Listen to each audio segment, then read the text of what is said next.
Hello and welcome to Beyond Business, the program where we look at competition in the global economy. Do you know there are more than 6,000 languages worldwide? And you also know around half of them are at risk of disappearing before the end of this century.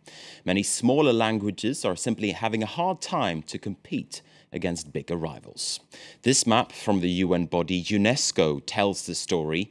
Each dot represents a language under threat. Their classification ranges from vulnerable to critically endangered, and some are no longer in use. As you can see, it's a worldwide problem. Look at North America and Australia, for example. English is dominant there, and it is squeezing out other languages. Now, the extinction of a language isn't only seen as a cultural loss. It could also have an economic impact, and we'll have more of that in a moment. First, though, we're heading off to Ireland for a look at the efforts on the Emerald Isle to preserve a language under threat. The language of the O'Brenoin family is threatened with extinction.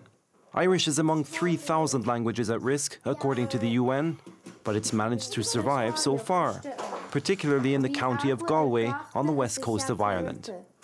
For the O'Brenoins, the Irish language isn't just a relic of folklore, it's their main mode of communication. We use the Irish language, or Gaelic, or Gaeilge, as our main language in this family, and it's also the main language in our community. So we don't think about why we use it because we use it all the time and it's the natural thing for us. In fact, it's unusual for us to have English language spoken in our house. Out of a population of just over 4.5 million, under half speak the language at all, and far fewer on a daily basis. 77,000 people speak it daily outside the educational system, and that another 100,000, just over 110,000 people speak the language on a weekly basis outside the educational system. That's 2% of the population, but it hasn't dampened support for programs that aim to protect the language. We live in a democratic system.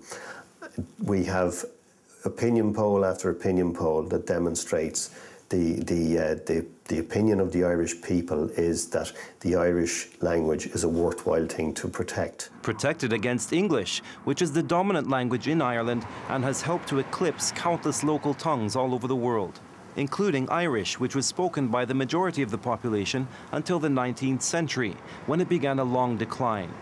Then government introduced specialist schools to save the language. All of the courses are taught in Irish, and English is one subject among many. It's the opposite of regular schools, which nevertheless make Irish a mandatory subject for entry into university. There are moves to improve the way it's taught in these schools. It's among the priorities of Young Fine Gael, the youth wing of a political party whose name translates as the Clan of Celts. We think that the focus of the language and of the teaching of the language should be on oral and oral learning. So give people the ability to speak and to be able to understand the language instead of just learning off essays and vocabulary by heart, which is the way that it is taught nowadays in secondary schools. For reasons of identity, culture and history, the Irish language is particularly important, but at what cost? Michael D. Higgins, the Department of Education reckoned that in the region of 500 million would be spent annually on the teaching of Irish in our schools. €500 million, the kind of sum that prompts critics to question the costly enterprise, such as Edward Walsh, who decries government waste. The taxpayers' money, it's considerable. It's just in education we spend 570 million a year. And what is the result? Hardly anyone speaks the language. It's the household language for 3% of the population, and there are only 1% of the population, 1 in 100, it's their native language. So it is unfortunately a waste of money at present. Now, different policies could be used and considerably less funding spent to focus on the small number of people who really wish to become fluent in the language. Such as the members of Gael Tuca. It's a group based in Cork in the south of Ireland. which aims to expand the use of Irish through radio shows, articles and courses, and even prizes. Cafe owner Caroline Murphy is a past winner of the prize.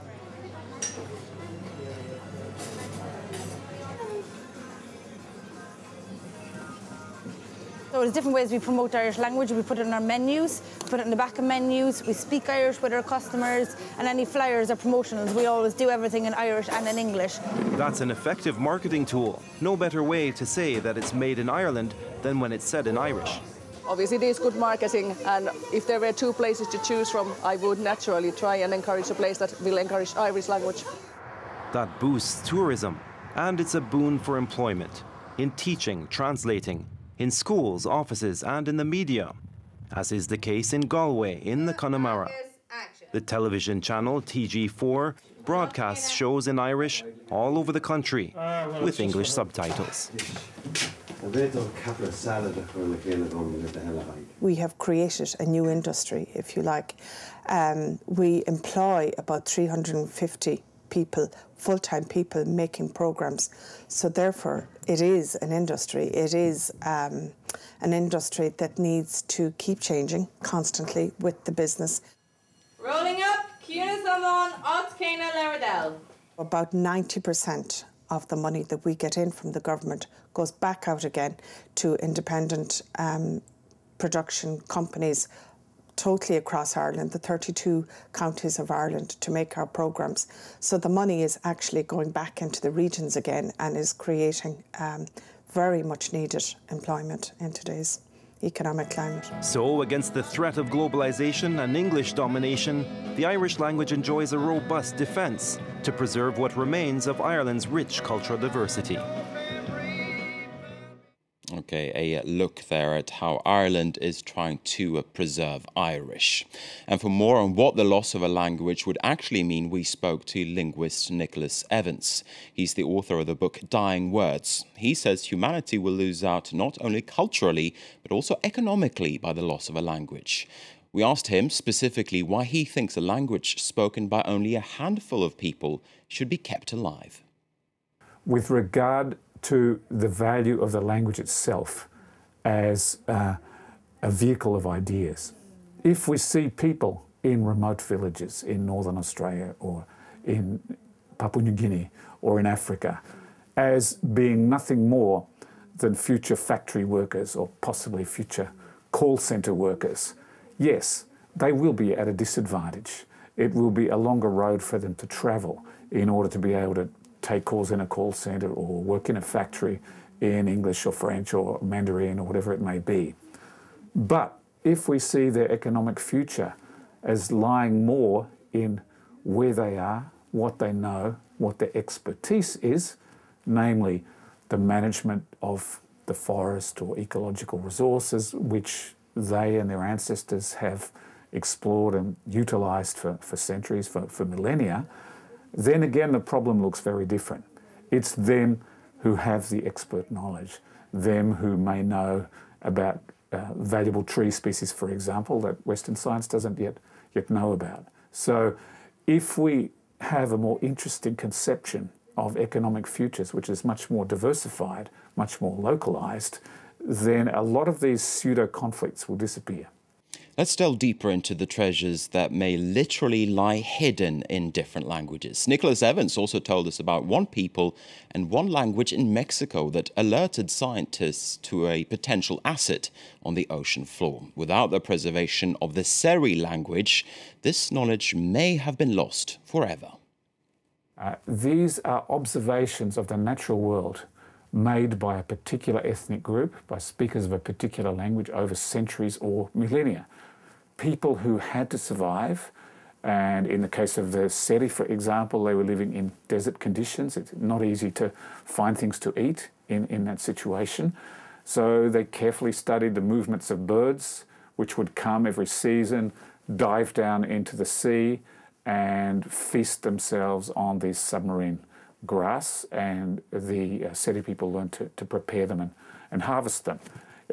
It's potentially an important food resource for humanity into the future as we face a crisis of arable land, and we have sea out there which maybe we will be able to harness thanks to their observation, thanks to their science. And I want to stress that this wasn't known before a dialogue occurred between anthropological linguists and Merciless people, which brought this out and eventually led to it being published in scientific journals. But it wasn't known to Western or world science before that.